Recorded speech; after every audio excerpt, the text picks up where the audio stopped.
Back in the early 1980s, there was an advert for Bull Worker, a piece of exercise equipment pitched at men wanting to build their muscles.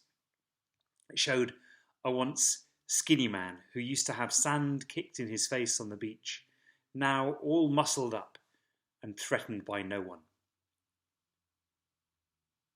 Jesus' family are worried about him. They know that important people from Jerusalem are so threatened by the authority that he shows in driving out demons that they're starting to suggest that he has made some sort of pact with Satan. So, trying to get Jesus out of harm's way, perhaps, they suggest he is out of his mind.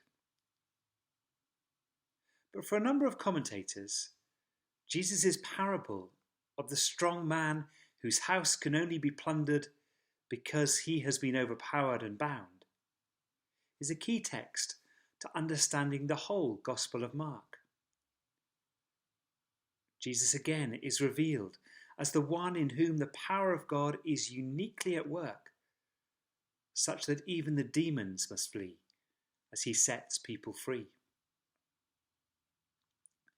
The line that follows about blasphemy against the Holy Spirit has caused much angst to many who've tried to identify it with some particular sin.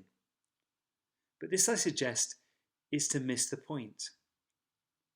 In this context, it appears that blasphemy against the Holy Spirit means to see the Spirit of God at work uniquely in Jesus and yet mistake it for the work of the devil. If our minds are so corrupted that we see the goodness, love, and forgiveness of God in Jesus as abhorrent, how then can we receive the grace and forgiveness he offers? The parable of the sower, with which Mark continues his gospel, has also caused concern for some. In explaining it to the disciples, Jesus suggests that to them the secrets of the kingdom have been given, but to others everything comes in parables, so that they may look but not perceive, and listen but not understand, so that they may not turn again and be forgiven.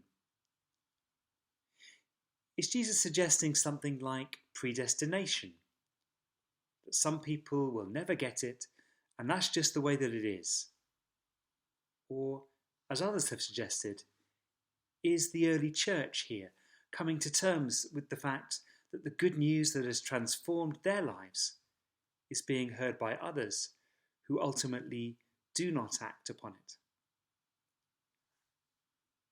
And what can we do to try to make sure that our lives do bear fruit 30, 60, and 100-fold?